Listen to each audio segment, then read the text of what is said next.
पाप और अधर्म का आखिरी समय अब आ गया है।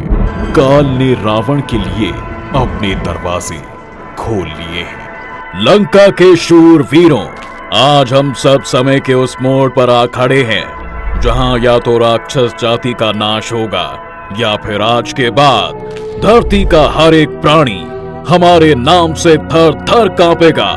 और मुझे यकीन है हम ही विजय प्राप्त करेंगे। उस वन में भटकने वाले राम की सेना में इतना पराक्रम नहीं है कि वो लंकेश को पराजित कर सके। आज मैं धरती माता को साक्षी मानकर ये कहता हूँ कि आज के महायुद्ध में देवता, किन्नर, गंधर्व और तीनों लोकों के प्राणी राम का रामत्व देखेंगे। आज ऐसा युद्ध होगा कि हर युग में राम के पराक्रम की चर्चा होगी। युद्ध के लिए दोनों पक्ष के लोग पूरी तरह से तैयार थे। जहां रावण की सेना हाथ में तलवार और अपने राजकुमारों की मौत के प्रतिशोध की आग सीने में लिए राजमहल से निकल रही थी, वहीं दूसरी तरफ वानर सेना हाथों में गदा और हृदय में माता सीता के साथ हुए अन्याय का क्रोध लिए युद्ध के लिए तैयार खड़े थे। सारथी, इस राम के पास इतना मायावी रथ कहां से आया? इसमें भी मुझे देवताओं का हाथ लग रहा है।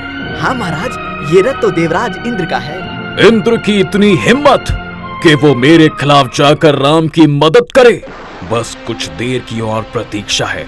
एक बार मैं इस राम का अंत कर दूं, फिर इस इंद्र से निपटता हूँ। उधार के रथ पर बैठकर बहुत गुमान कर रहा है ना तू? कुछ भी कर ले है वनवासी, राम से रावण कभी नहीं बन सकता। इसलिए शीश झुकाकर बात कर। शीश झुकाने का मौका तो मैंने तुमको दिया था रावण, लेकिन तुमने तो अपने खोखले अहंकार का चोला ओढ़ रखा है। आज जब तक तुम्हारी सांसें नहीं रुक जाती, तुमको अपनी गलती का एहसास नहीं होगा। इसलिए अब तुम्हारा शीश काटना और भी ज्यादा जरूरी हो गया है। अरे वनवासी, मेरे भाइयों और पुत्रों को मारकर तू खुद को बहुत बड़ा योद्धा समझ रहा है क्या? देख तेरे सामने कौन खड़ा है। रावण, वो रावण जिसका नाम सुनकर तीनों लोकों में लोग थर थर कांपते हैं। वो रावण जिसने शनि को अपना बंदी बनाया। अभी तक तूने जिनको भी मौत की नींद सुलाया है, मैं उनकी तरह नहीं हूँ। तूने छल से बाली का वध किया, मेरे भाई कुंभकर्ण और पुत्र मेघनाद को मारा। आज इसी रणभूमि में मैं उन सब की मौत का बदला लूंगा। रावण, तू किस मुंह से अपने आप को एक वीर कह रहा है? नीच नाशाचर, अबला स्त्रियों पर जोर आजमाने वाले कभी वीर नहीं होते।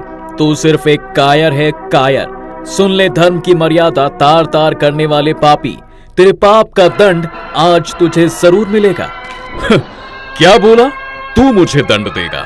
अरे वनवासी, दंड राजा देता है, राजा। तुझ जैसा वन वन भटकने वाला मामूली इंसान नहीं। जहां धर्म रथ पर बैठे प्रभु श्री राम रावण का अहंकार तोड़ने में लगे थे, वहीं पाप रथ पर सवार रावण श्री राम को एक मामूली वनवासी समझकर उन पर ताबड़तोड़ तीरों की वर्षा कर रहा था। कुछ ही देर में श्री राम के तीर ने रावण का रथ ही तोड़ दिया।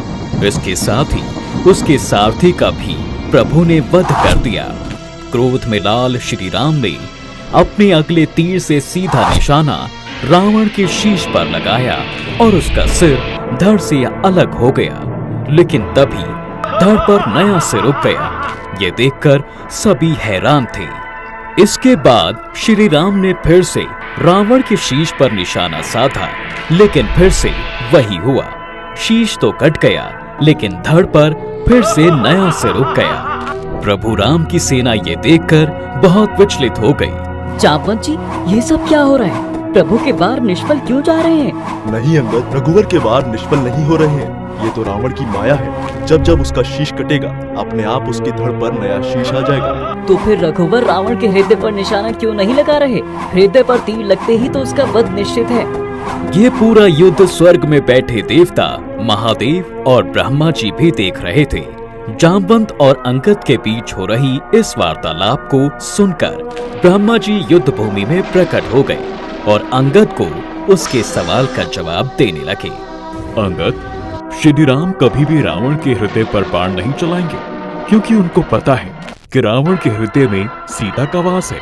और माता सीता के हृदय में श्री राम का वास है, वहीं प्रभु के उदर में पूरी सृष्टि वास करती है। ऐसी अवस्था में अगर वो तीर चलाएंगे तो रावण के साथ सीता और उनके साथ राम और राम के साथ पूरे संसार का विनाश हो जाएगा। तो क्या रावण का अंत कभी नहीं होगा प्रभु?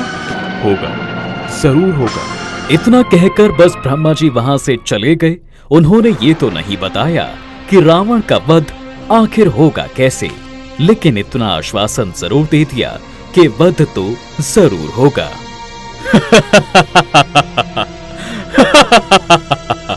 मेरा वध करना तेरे बस की बात नहीं वनवासी।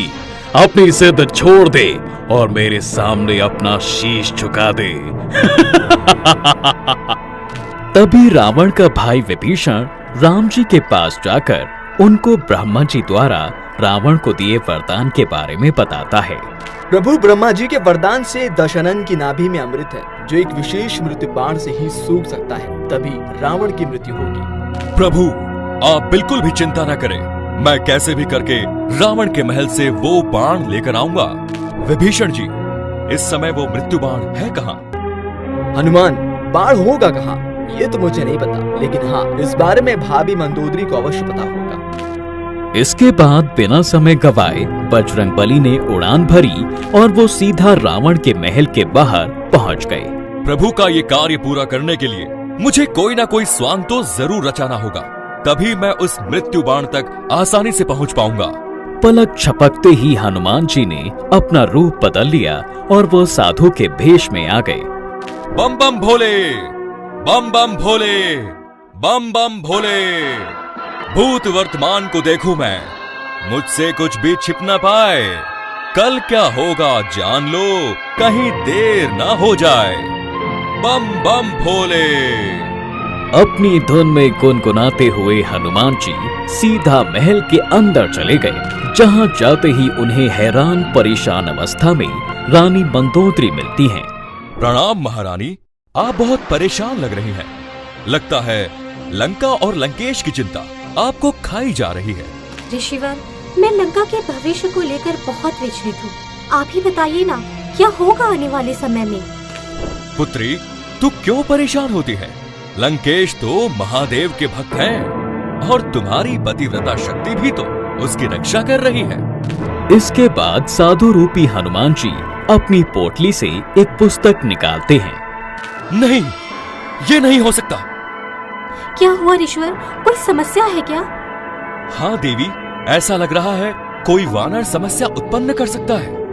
वो जरूर कुछ ढूंढने लंका आएगा।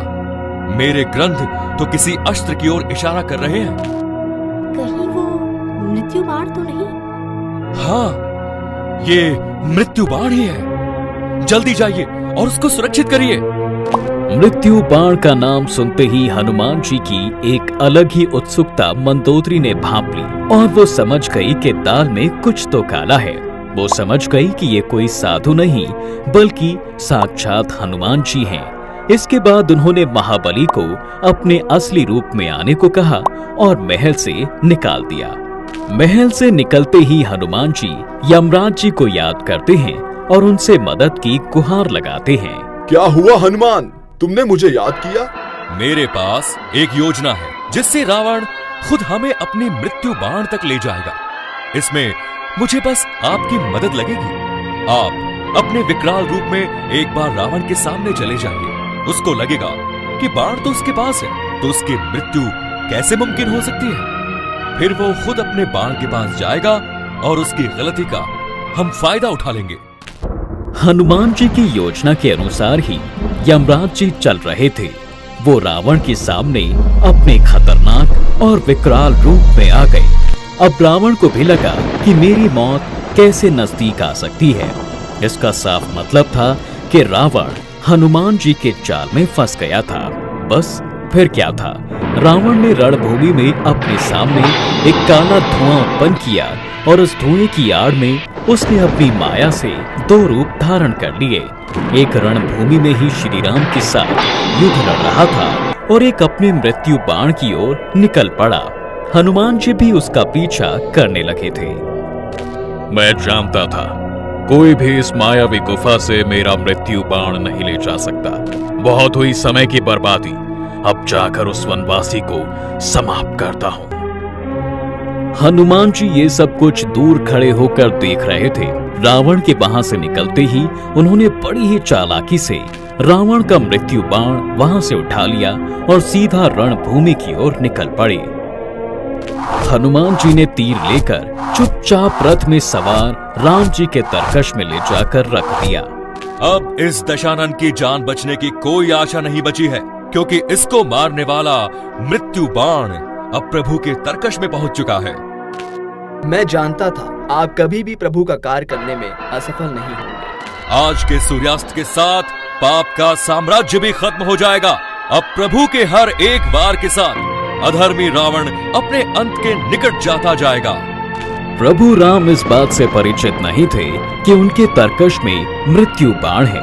उन्होंने रावण पर लक्ष्य करके बाण चलाया, लेकिन उनका निशाना रावण की नाभि की ओर नहीं था।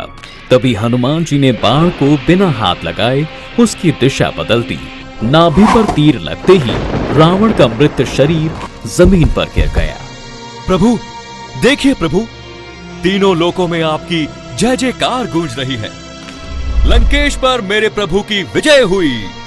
नहीं, ये विजय सिर्फ राम की नहीं, तुम सबकी है। इतना कहकर सब वहां से चल दिए।